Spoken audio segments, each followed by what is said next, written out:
हाय बच्चों, देखिए पाठ 3 से ही जो अभी हम सवाल पढ़े थे पिछले पाठों में, पिछले वीडियो में, उसी अध्याय से रसखान के द्वारा ही रचित कवित, लोग कवित कहते हैं। गांव देहातों में जो बड़े बुजुर्ग लोग थे वो कभी कभी कवित कहते थे। कवित का मतलब होता है किसी के द्वारा किए गए अभिनय का वर्णन, मतलब वो कवित के माध्यम से, ये बुजुर्गों द्वारा, विद्वानों द्वारा इस तरह का बात कहा गया। एक सखी कह रही, एक सखी दूसरे सखी से कृष्ण के द्वारा कृष्ण का वर्णन करती है। कैसे कहती है? गोरज विराजे भाल ललह बनमाल। और कीजिएगा बच्चों, ध्यान दीजिएगा। गोरज, गो मन होता है गाय, रज मन होता है अनि गाय, अनि गो मन रज होता है, गो मने गाय और रज मने गाय के पैर से लगा हुआ धूल, अनि कण, रज मने मिट्टी का कण, विराजे भाल, भाल मने होता है ललाट, उनके माथे पर, अनि गाय के खूर से जो उड़ा हुआ रज था, मिट्टी का कण था, विराजे मने सटा हुआ, यानी विराजमान था। भाल मने किस पर? सर पे, माथे पर।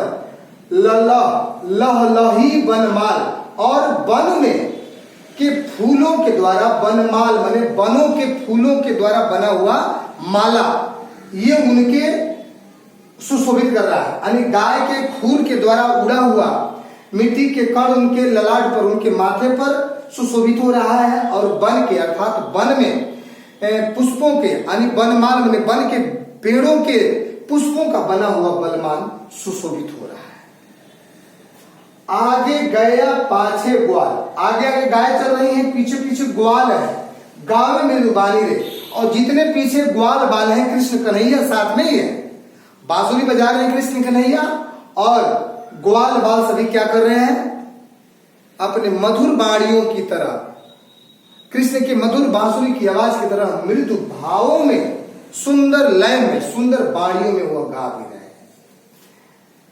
तैसी धुन बांसुरी की, यानी जैसे गा रहे थे तो जैसी धुन किसकी थी? बांसुरी की थी, कि मधुर मधुर जैसे, यानी ग्वाल बालों के भी मुख से निकला हुआ जो गीत था वह कृष्ण के बांसुरी की जैसा ही मधुर था।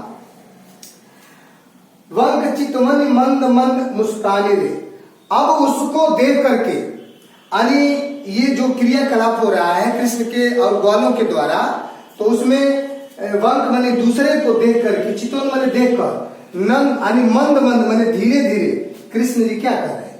मुस्कुरा रहे हैं। और जो मुस्कुरा रहे हैं तो वो उसका मुस्कान, जितने भी उनके द्वारा क्रियाकलाप हुआ है, उन क्रियाकलापों को और भी सुंदर ढंग से सजाते हुए, और वे सारी क्रियाएं कृष्ण की मुस्कान को और भी क्या कर रही हैं? मनमुग्ध कर रही हैं और भी सुंदर बना रही हैं। कदम बिटप के निकट ततनी के तट, कदम माने कदम समझते हैं, बीटप माने होता है कदम के पत्ते के निकट, जैसे कदम के वृक्ष के डाल के पास, उनके समीप उनका पत्ता होता है, उसी के तटनी यानी नदी के तटनी, नद के तट किनारे पर जो कदम का वृक्ष है, अटा चढ़ पट फहराने दे, ऐसा प्रतीत हो रहा है कि अपने अटारी पर चढ़ करके पट यानी पीत माने पीला, पट माने वस्त्र, फहराने देते, जैसे मानो ऐसा हो रहा है कि जो बांसुरी बजाते हुए ग्वाल बाल जो वन से आ रहे हैं, तो ऐसा प्रतीत सा हो रहा है कि मानो कोई अटारी पर, कोई महल के मुड़ेर पर चढ़ करके, पीताम्बर फहरा करके, जो पिटम है पीले कदम के पत्ते जैसे हिल रहे हैं, उसी की तरह यह जो है उस अटारी पर चढ़ करके यह पीत और पट माने पीताम्बर क्या कर रहा है? कोई ठहरा रहा है, ऐसा सुशोभित सा लग रहा है। रस बरसावे तन तपने बुझावे नयने, अब इस क्रियाकलापों से वह गोपियां करें कि रस बरसावे, यानी कृष्ण के द्वारा जो मुस्कान है, उस मुस्कान से ऐसा मालूम होता है कि रस टपक रहा है, जल टपक करके वो बरसात कर रहा है। और तन की जो हमारी आग है, यानी तन माने तन शरीर, तपन माने गर्मी, जो हमारी तन की जो तपन है, यानी शरीर की जो गर्मी है बुझावे नहीं, जो आंखों के द्वारा देख करके उनको जैसे मेरी खुशी होती है, अपने आंखों को खुशी होती है, उसी तरह से उनकी सुंदरता, उनकी सुंदर अभिनय को देख करके मेरे तन को क्या मिलता है, सुख समृद्धि प्रदान होती है। प्राण रिझावे बहु आवे रस खाने रे। रस खान कह रहे हैं कि प्राणों को, उनको क्या कर रहे हैं, उनके प्राणों को प्राण रिझावे, वो प्राणों को रिझा करके क्या कर रहे हैं, प्यासों को बुझा रहे हैं और नयन यानी आंखों को सुख समृद्धि प्रदान करते हैं। समझ में आया होगा?